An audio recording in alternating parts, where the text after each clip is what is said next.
Welcome to IT Guru. IT গুরুতে স্বাগতম।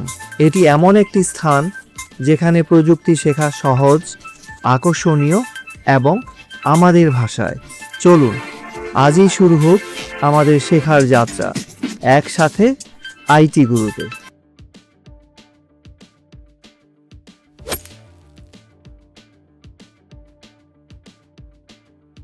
এবার আমরা আলোচনা করতে যাচ্ছি অ্যাডোব ইলাস্ট্রেটর ডকুমেন্ট সেটআপ। আমরা যখন একটা নতুন ডকুমেন্ট ক্রিয়েট করতে যাব, আমরা প্রথমে এই টেমপ্লেট গুলো থেকে আমরা যে ধরনের কাজ করব একটা টেমপ্লেট চয়েস করে নিব। এরপরে এই টেমপ্লেটটাকে আমরা কিভাবে কাজ করাবো তার জন্য আমাদের কিছু সেটিংস এর প্রয়োজন হয়। আমরা রাইট হ্যান্ড সাইডে যেই জিনিসটা দেখতে পারবো এটা হচ্ছে ডকুমেন্ট নেম। সে ধরুন আমি এটার নাম দিলাম ART1। এখানে আছে এর সাইজ, এটা কি টাইপের হবে, মানে কতটুকু সাইজে হবে এটা আমরা ডিফাইন করি। সাইজটা নির্ধারণ করা হয় কতগুলো মেজারমেন্ট সিস্টেম, যেমন pixel, point, inch, feet and inch, yard, এরকম different kind of measurement systems আছে। আমরা সাধারণত যদি ইঞ্চিতে নেই তাহলে এখানে আমার শো করছে এর উই কত হবে, মানে পাশে এটা কতটুকু হবে, আর হাইট হচ্ছে লম্বায় কতটুকু হবে। এরপরে আসছি এর আমরা ওরিয়েন্টেশন, এই পেজটা কি লম্বালম্বি ভাবে হবে না ওয়াইড ফরম্যাটে হবে, পাশাপাশি এটা আমরা ডিফাইন করব। তবে আর্টওয়ার্ক গুলো ডিপেন্ড করে হচ্ছে আপনি কোন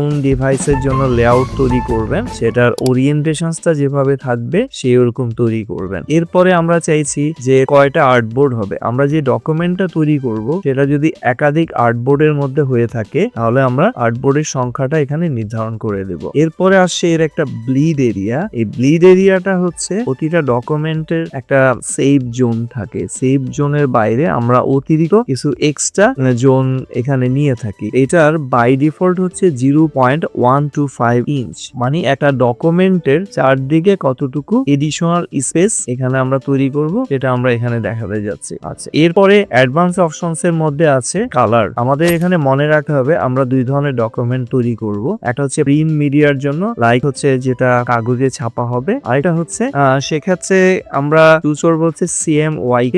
এর মিনিং হচ্ছে সায়ান, ম্যাজেন্টা, ইয়েলো, ব্ল্যাক। তো আমরা যদি প্রিন্ট মিডিয়ার একটা ডকুমেন্ট তৈরি করি তাহলে সেটা আমরা নিব হচ্ছে সায়ান, ম্যাজেন্টা, ইয়েলো, ব্ল্যাক। আর স্ক্রিন যে রেজলিউশনটা আছে সেটা আমরা হাই করে দিব, কারণ এখানে বিভিন্ন রেজলিউশনের আছে যেগুলোকে বলে PPI, পিক্সেল পার ইঞ্চ। তাহলে এটার কোয়ালিটিটা অনেক বেটার আসবে। আর যদি আমরা ডিজিটাল ডিসপ্লের জন্য তৈরি করি, লাইক ধরেন কোনো মোবাইল ডিভাইস, কম্পিউটার ডিভাইস, বিভিন্ন বিলবোর্ড, সেক্ষেত্রে আমরা এটা চুজ করব হচ্ছে RGB কালার মোড। তো ম্যাক্সিমাম সময় আমাদের আজকের দিনে ডিজিটাল মিডিয়ার জন্যই বেশি তৈরি করতে হয়, তো আমরা RGBটা। আর প্রিন্ট, যেক্ষেত্রে আপনি ম্যাগাজিন, বুকস, পেপার, বিভিন্ন রকম ব্রোশিয়ার্স, কার্ডস, বিজনেস কার্ডস, এই ধরনের জিনিসগুলো যখন আপনি তৈরি করবেন সেক্ষেত্রে আপনি এটাকে অবশ্যই CMYK নিয়ে নেবেন। এটা করার পরে আমরা চলে যাব হচ্ছে ক্রিয়েট যখন আমরা করব, আমরা ঠিক যে অনুযায়ী ডকুমেন্টের এটা দিয়েছিলাম যে আমার কটা কি হবে,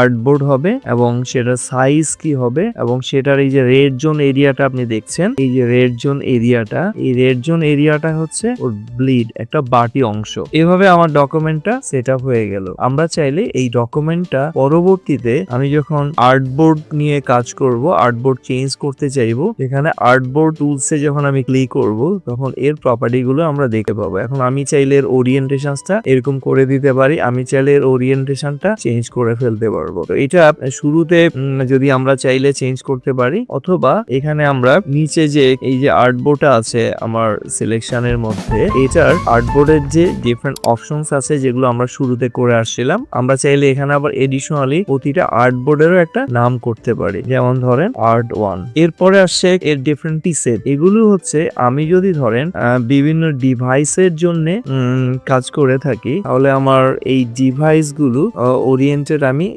যে ডিফল্ট পিসেট গুলো দেওয়া থাকে আমি সেখান থেকে চুজ করতে পারি। যেমন আমি একটা ডকুমেন্ট ক্রিয়েট করার পরও আমি চাইলে এখন মনে করছি যে অন্য একটা ডকুমেন্ট তৈরি করব, আমি চাইলে সেরকম দিয়ে দিতে পারি, এবং এই জিনিসগুলো হাইট ওয়েট আমি পরবর্তীতেও চেঞ্জ করে ফেলতে পারি। এখন যদি আমি ওকে দেই তখন আমার আর্টবোর্ডটা ওরকম পরিবর্তন হয়ে গেছে। তো এটি হচ্ছে আমাদের মূলত একটা ডকুমেন্ট আমরা সেট আপ করে নিলাম কাজ করার জন্য। এরপরে আমরা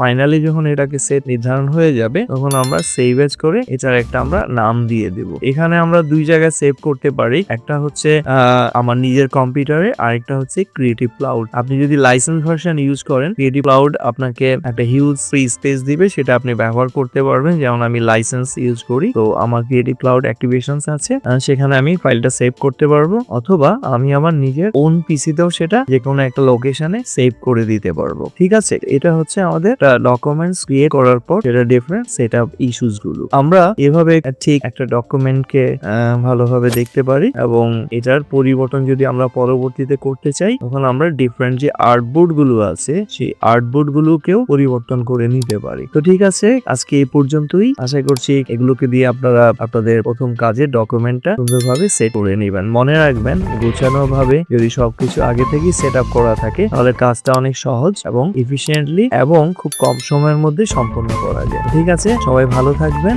শিখতে ভালো লেগেছে? তাহলে একটা লাইক দিন। আপনার একটি লাইক আরো অনেককে সাহায্য করতে পারে। আপনার মতামত, প্রশ্ন বা নিজের টিপস থাকলে কমেন্টে জানাতে ভুলবেন না। আপনার কথা শুনতে আমার ভালো লাগে। যদি আপনি বিশ্বাস করেন যে শেখা মানেই ক্ষমতায়ন, তাহলে সাবস্ক্রাইব করুন এবং বেল আইকনটি অন করে নিন। চলুন এমন একটা ভবিষ্যৎ গড়ি যেখানে প্রযুক্তি সবার জন্য শেখার সুযোগ তৈরি করে। ভিডিওটি শেয়ার করুন এমন কারোর সাথে যে শিখতে চায়। চলুন একসাথে এগিয়ে যাই।